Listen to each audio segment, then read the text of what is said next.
Check. Hello, hello, hello. Okay. Okay. How did that sound? That's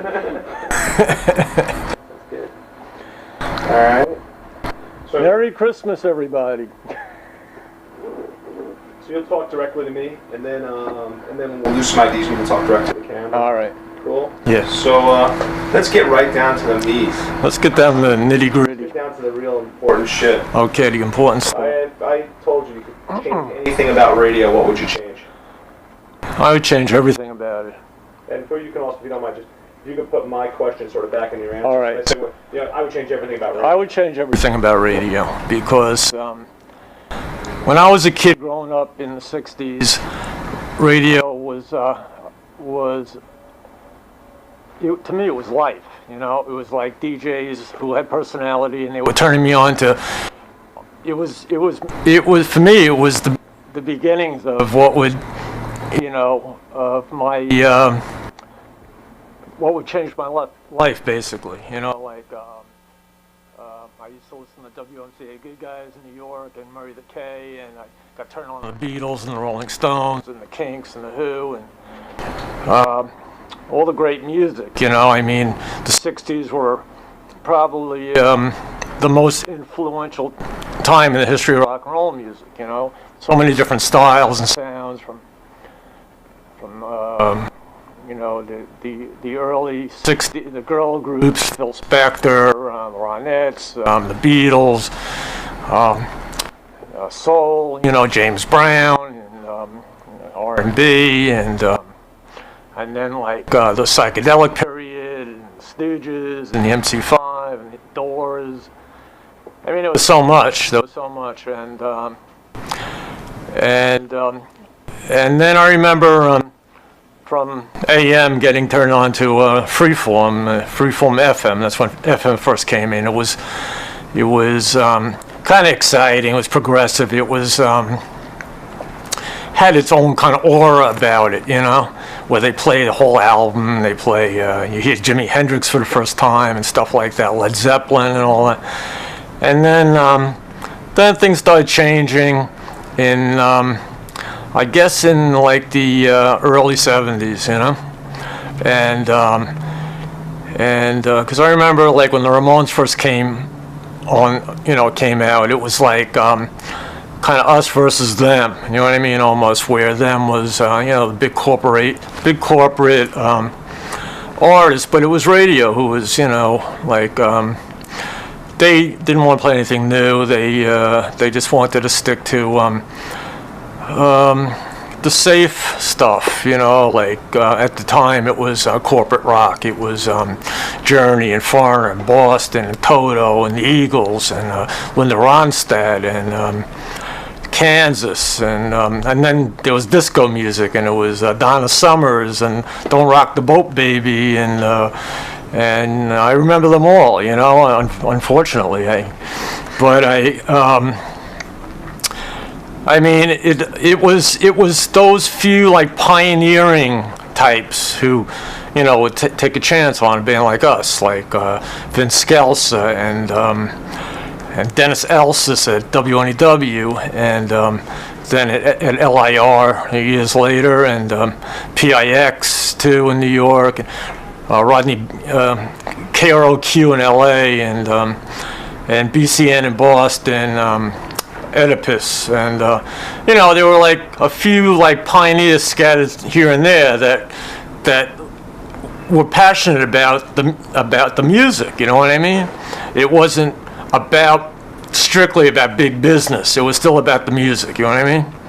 See, I feel there's a way for everyone to be able to make their quarters, but still be able to play. Like everything, like. Play the Beatles, play Motorhead, play U2, play Green Day and Offspring and Rancid and whatever. I mean, I don't see why all these bands can't coexist. It's not even that it's not even the coexisting. It's like kids want to be turned on to stuff. Kids are disgusted with radio. I mean, kids are like brainwashed to like this stuff. They don't know any better, you know. I mean, I don't knock a lot of these people because I know they're fans of the Ramones. There's a lot of music out there I can't stand today. I know it's very popular, you know, like this hip hop, rap, rock, heavy metal kind of stuff, you know, that to me it's all the same, it's all crap, you know what I mean? There's maybe one band that's, a couple of people out there, maybe Rage Against the Machine, at least they're like serious about what they do, you know? It's not like, oh, let's make some money and sound like Limp Bizkit or something like that, you know what I mean? It's like, you know, I mean, today it's not about being an artist, it's not about to me, like, you know, making music. Still, it's about the passion and love of making music, you know. And when I get, you know, when I hear something like that on the radio, which is rare, I mean, I'm in heaven, you know. And when people ask me to DJ on the radio or at a club, I mean, I bring the MC5 and I bring, you know, all kinds of stuff. But I mean, I like to turn people on to new things, you know, because that's what, to me, radio was all about, you know what I mean? And that's not what it's about anymore. It's just a formula, you know what I mean? I mean, even like K-Rock, it's a formula, you know? All right, so Sirius Satellite Radio. Getting back to the roots.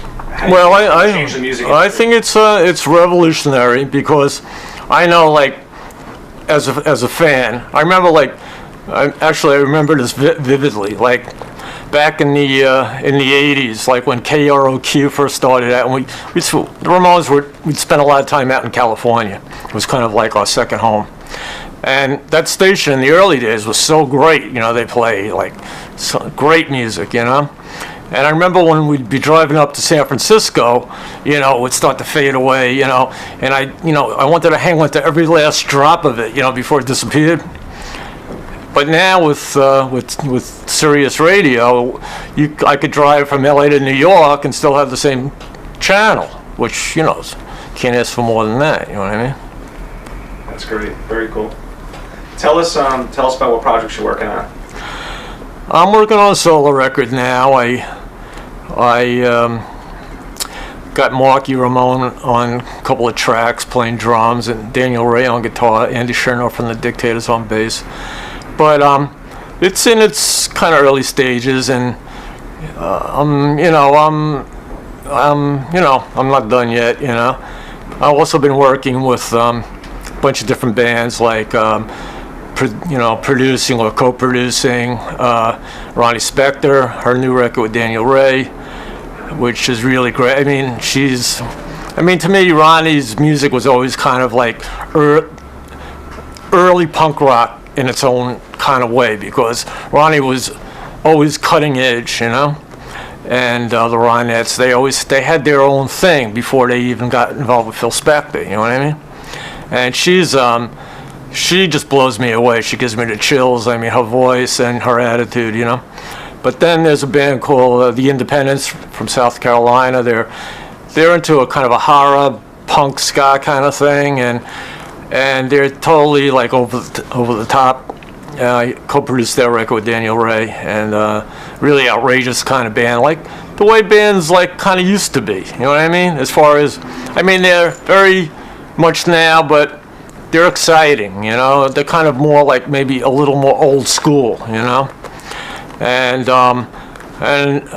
another band called Blackfire. They're a Navajo band.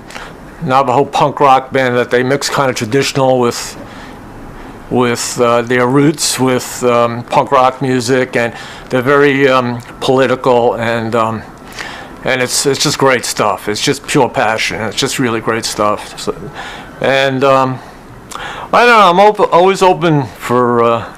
You know, people are always contacting me, asking me if I'll do this, do that. You know, I mean, I must have got asked to do like 1 million internet radio shows, and that's actually, you know, when I first started out, I mean, I always wanted to play music, and my other kind of maybe dream was to,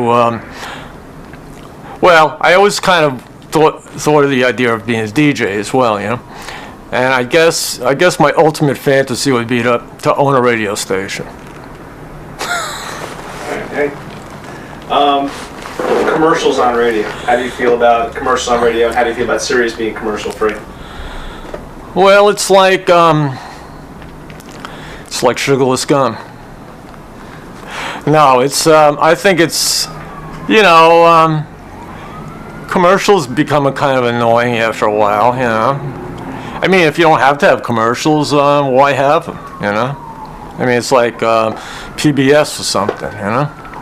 It's like watching a movie without it being chopped up with commercials. You know, you want to watch a movie through. You don't want any interruptions. Cool. Dig it. All right, I think we got a lot of good stuff. Let's just bust into some IDs.